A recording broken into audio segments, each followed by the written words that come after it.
The first Monday Night Raw on Netflix has finally come to an end, and my goodness, inject that in my veins forever. I want to feel the same thing I felt tonight every single Monday night for the rest of my life. Hello, my friends. Welcome to the Wicked Bitter channel. I'm Travis. Thank you for checking out this video. My gosh, we got some things to talk about, but first, if you are a wrestling fan and this is your first time here, please subscribe to this channel, or at least consider subscribing to this channel. I don't want to force you to do something, but like this video, we got a lot to talk about here. We talk about Raw, SmackDown, PLEs. We do reaction review videos. We do email videos where you send in your emails. I read them here, and we can all talk about it afterwards. We're growing a great, awesome community here. I'm very proud of what we've done so far, and we're only getting bigger and better as 2025 rolls on. So yes, start your year off right. Subscribe to this channel. Let's get into what happened on Monday Night Raw on Netflix for the first time ever.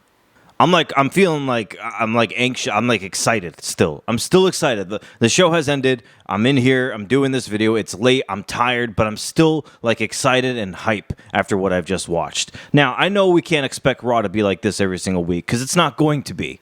This was built like a PLE, right? It was a whole bunch of hype on it. It was like a WrestleMania type feeling going into it. I had my brother come in. We got food. It wasn't a normal everyday Monday Night Raw, so we can't expect that every week. But I will say this, and I've noticed this a couple of times, and I said this throughout the night. I think Monday Night Raw is going to be more fun to watch than I think SmackDown will be, because I think they can get away with more stuff on Raw with it being on Netflix. I mean, already, when The Rock started the show, he cussed, and they didn't bleep it out. When the crowd chants their holy shit or F you Solo, that wasn't bleeped out. So they're going to have more fun. I mean, for God's sakes, The Rock was drinking and driving on Monday Night Raw, and nobody said anything.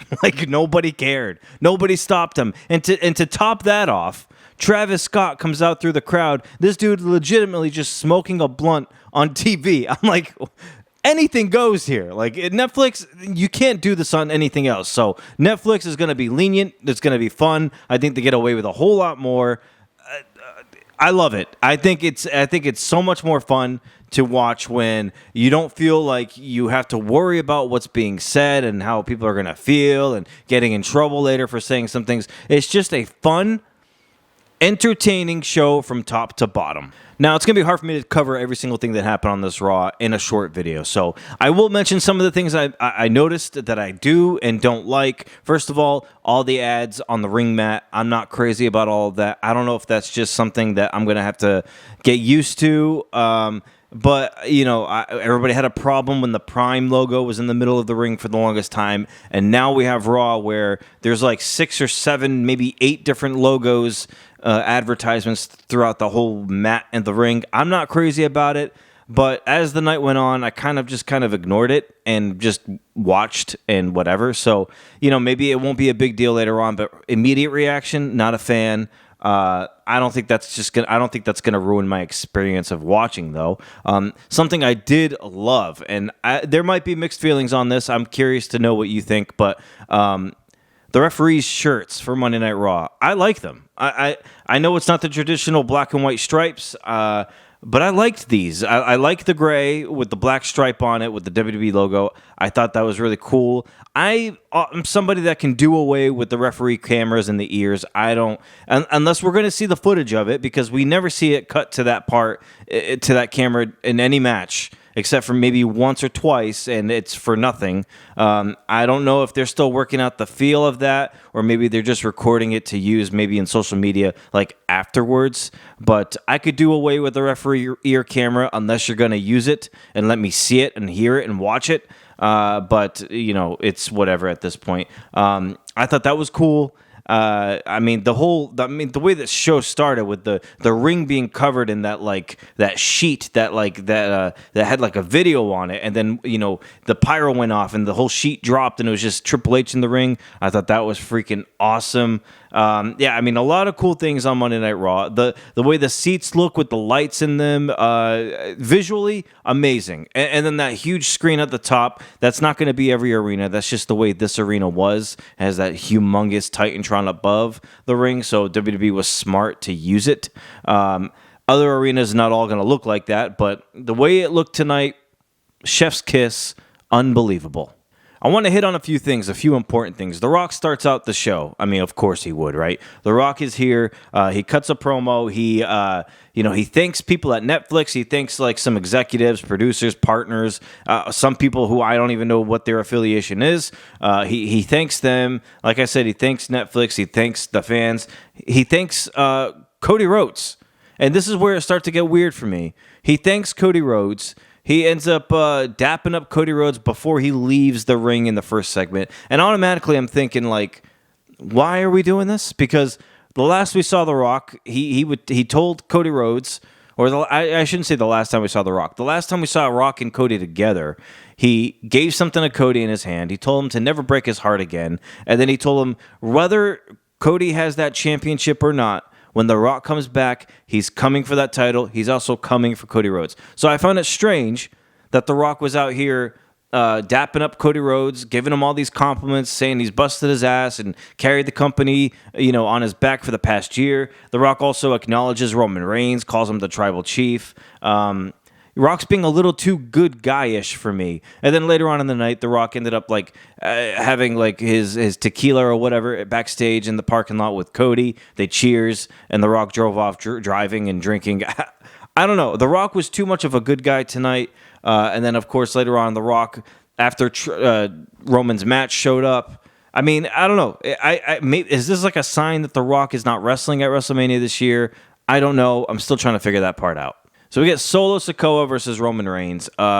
This was a fun match, a great match. Tables were used. I mean, weapons were used. It's tribal combat, so anything goes here. Fatu and Tama Tonga get involved. Sami Zayn and Jimmy Uso come out to even the playing field a little bit. What I thought was interesting is Kevin Owens showed up later on in the match. He hit the stunner on Roman, and Solo still didn't get the win. Cody Rhodes comes down to even the playing field there, fights off Kevin. I mean, it's just chaos. What ends up ultimately happening is Roman Reigns ends up winning this match. He gets the Ulafala. He was about to be crowned with the Ulafala. Paul Heyman was about to put it over Roman Reigns' shoulders when The Rock came walking down. He gets in the ring. He asks Paul Heyman for the Ulafala. Heyman gives it to The Rock. The Rock puts it over Roman Reigns. These two guys end up staring at each other for a little bit, and you can see Paul in the background watching along. Gave me a little bit of an uneasy feeling. Is Paul Heyman plotting something, or is he surprised or confused? Does he have a different idea of what's supposed to be happening right now? I still don't fully trust Paul Heyman. I think something is up. I don't think we're going to see it now because it's the first night of Raw on Netflix, but I think something is there that we aren't seeing right now. But The Rock ends up coming together with Roman Reigns. They dapped up. They hugged. The Rock a couple of times said, "I love you" to him. Rock backs off into the corner. Roman Reigns raises the 1. Rock didn't raise up a 1, which I thought was interesting. When earlier in the night he acknowledged him as tribal chief. So interesting what's going to happen there. I think The Rock was being a little too much of a good guy tonight, and I don't know if it's just because it's the first night on Raw on Netflix, or if maybe he's just taking a back seat because maybe he won't be wrestling at WrestleMania. I'm not sure, but whatever it is, I want the final boss heel Rock back, and I want him back like yesterday. I got to cover this because I'm so hyped for it. Another vignette shows of the mask, and actually the words Penta are kind of designed in the mask. I thought that was freaking cool, and it makes me excited that he's going to keep the name because I was worried about him losing the name. So Penta will be here, and I think it's going to happen next week. I was hoping it to be this past Monday on Raw, the first night on Netflix, but it's okay. Chad Gable mentioned to Adam Pearce that he wants to prove that he has no problem beating luchadors, and he wants the best luchador possible. And then Pearce says, I got the perfect one for you next week. So, of course, that makes me think it's Penta. I can't wait to watch next week just for that alone. So many celebrities tonight. O'Shea Jackson, Macaulay Culkin, Seth Green, Topanga, and Will Friedle. I like how I call her Topanga when her real name is Danielle Fishel. She was there. Will Friedle was there. I mean, if you're a fan of Boy Meets World growing up like I was, this is a cool moment. I've always known that she's been a huge wrestling fan, but it's actually cool to see her there. I mean, what a night. The stars were out. I loved it. I loved every bit of this Raw tonight. So we get Rhea versus Liv Morgan. We talked about this in my predictions. I kind of expected Rhea to win. This was WWE's way of letting everybody know, hey, this is our big top star here, Rhea Ripley. She is now the women's champion. Get behind her, love her, all that kind of stuff. I do think Liv Morgan will be phased out and moved over to SmackDown while Rhea stays on Raw. At the end of the match there, I mean, Dom and Raquel ended up trying to get involved and costing Rhea the match. Did not work. Rhea ends up coming up on top. And then at the end, after the match, Dominic tries to get in the ring and hug Rhea Ripley. She kicks him right in his huevos and then right in the chicken tendies.